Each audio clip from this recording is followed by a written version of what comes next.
রাখতে এসেছি, আমি আবদার জানাতে এসেছি। মহেশতলা আমার পরিবার, নিজের বাবা মার কাছে কেউ ভোট চায় না। আমি ভোটে দাঁড়ালে আমার বাবাকে বলবো, আমার মাকে গিয়ে বলবো, মা আমি ভোটে দাঁড়িয়েছি, ভোটটা দিয়েছো আমাকে। আপনারা কেউ আমার মা, কেউ আমার বাবা, কেউ আমার ভাই, কেউ আমার বোন, কেউ আমার দিদি, কেউ আমার পরিবারের অংশ। আমার সাথে আপনাদের নারীর টান, আর্থিক যোগাযোগ, আর্থিক সম্পর্ক। আমি দাবি রাখতে এসেছি যে আগামী দিন আমি 4 লক্ষের ব্যবধানের জয় লক্ষ্যমাত্রা ঠিক করেছি। 1, 2, 3-এর মধ্যে যেন মহেশতলা থাকে, এটা আপনারা সবাই সুনিশ্চিত করবেন। আগের বার আমরা এই ডায়মন্ড হারবার লোকসভা থেকে 3,21,000-এর ব্যবধানে জিতেছিলাম। প্রথমবার এসেছিলাম, কস্তুরীদি বেঁচেছিলেন, আমাকে হাতে করে এলাকা চিনিয়েছিলেন ঘুরে ঘুরে। 2014 সালে জিতেছিলাম যখন, 7টা বিধানসভা থেকে জিতেছিলাম, কিন্তু জয়ের ব্যবধানে এই জেলার মধ্যে 4 নম্বর ছিল ডায়মন্ড হারবার। আর 2019-এ আমরা 1 নম্বর ছিলাম। এবার বাংলা নয়, ভারতবর্ষে 1 নম্বর করব। আমরা 10 বছর কাজ করেছি, মানুষের পাশে দাঁড়িয়েছি। 21টা কমিউনিটি কিচেন খুলে আমরা কল্পতরু প্রকল্প করে 3 লক্ষ পরিবারের 14 লক্ষ মানুষের মুখে বাড়িতে বাড়িতে গিয়ে খাবার পৌঁছে দিয়েছে আমাদের প্রতিনিধিরা নিজের জীবন বিপন্ন করে। কেউ অভুক্ত ঘুমাতে যায়নি। হঠাৎ করে ভারতবর্ষের প্রধানমন্ত্রী ঘোষণা করে দিল অপরিকল্পিতভাবে লকডাউন। মানুষের বাড়িতে চাল নেই, ডাল নেই, গম নেই, খাবার জিনিস নেই, দুধ নেই, বিস্কুট নেই, খাবে কি? 7 দিনের সবজি থেকে শুরু করে, সরষের তেল থেকে শুরু করে, মাস্ক, স্যানিটাইজার আমরা পৌঁছে দিয়েছিলাম। তারপর 7 দিন পর কল্পতরু করে মানুষের বাড়িতে খাবার পৌঁছে দিয়েছিলাম। আমাদের শেষ রক্তবিন্দু পর্যন্ত আমরা মানুষের জন্য কাজ করতে বদ্ধপরিকর। আগামী দিনও ব্যতিক্রম হবে না।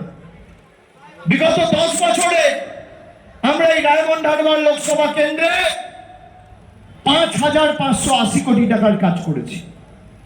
তার মানে 1 বছরে যদি আপনি গড় দেখেন, তাহলে 1 বছরে আমরা 558 কোটি টাকার কাজ করেছি। 1 বছরে 12 মাস থাকে, তার মানে প্রতি মাসে আমরা 45 কোটি 60 লক্ষ টাকার কাজ করেছি।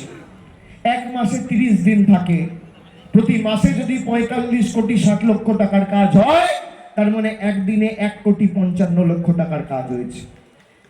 1 কোটি 55 লক্ষ টাকার রোজ। যতদিন 10 বছর ধরে আমি সাংসদ, 2014 সালের 5ই জুনের পর থেকে 6ই জুন থেকে আজ 30শে মে, প্রতিদিন 1 কোটি 55 লক্ষ টাকার কাজ এই ডায়মন্ড হারবারের মাটিতে করেছে, পৌঁছে দিয়েছি।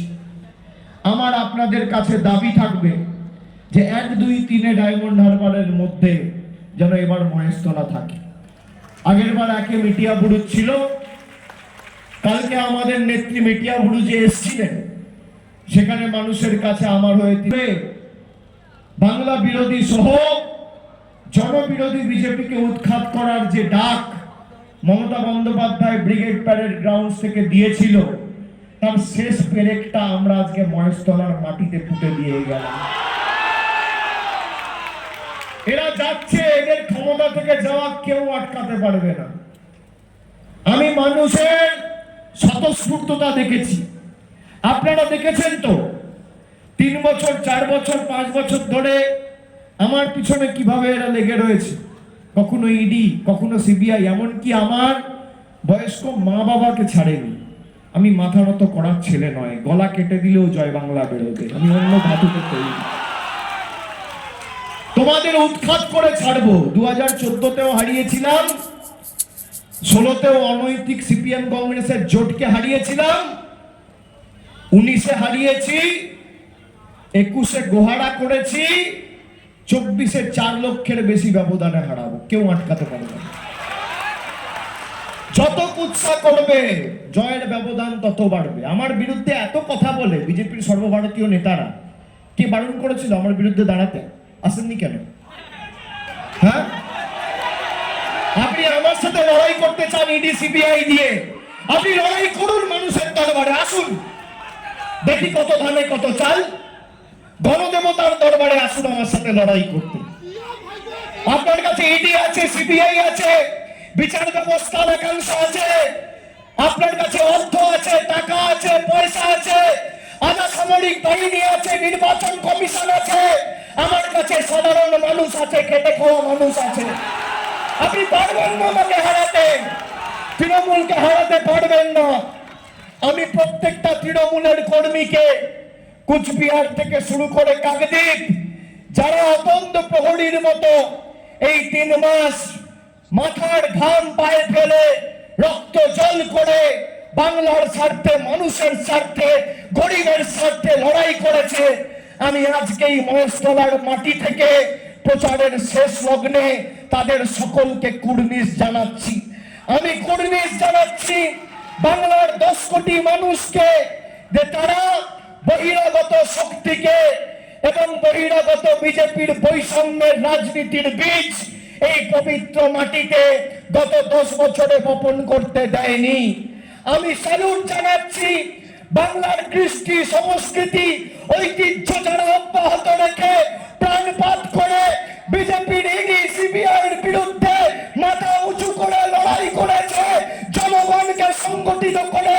আমি স্যালুট জানাচ্ছি আমার মায়েদের, যারা বিজেপির নেতাদের কাছে এক বেলা খেয়ে এক কাপড় পরে লড়াই করেছে, কিন্তু মাথা নত করেনি। নিজের ভোট আগামী দিন নিজে দেবেন, জোড়া ফুলে ভোট দেবেন, আর 4 তারিখ ভোট বাক্স যখন খুলবে বিজেপির নেতারা, পদ্ম ফুলের নেতারা যেন চোখে সরষে ফুল দেখে, এটা সবাই সুনিশ্চিত করবেন। বিসর্জনটা করতে হবে। খুঁটি পুজোটা আজকে মহেশতলায়, খুঁটি পুজো বলবো না, উদ্বোধন করে দিয়ে গেলাম। খুঁটি পুজোটা ব্রিগেডে হয়েছিল, উদ্বোধন। এখন কি হবে? সপ্তমী, অষ্টমী, নবমী, দশমী, আর দশমীর দিন চিচিং ফাঁক, খেলা শেষ। জনগণের গর্জন, বাংলা বিরোধীদের, স্বৈরাচারীদের, অত্যাচারীদের, বঞ্চনাকারীদের, বাংলা বিরোধীদের, বহিরাগতদের, পরিযায়ী নেতাদের, অত্যাচারীদের, অত্যাচারীদের, অত্যাচারীদের, অত্যাচারীদের, স্বৈরাচারীদের। জোরে বলুন জয় বাংলা, জয় বাংলা। আকাশ বাতাস মুখরিত করে যত গলায় আওয়াজ আছে আওয়াজ তুলুন, দুহাত তুলে জয় বাংলা।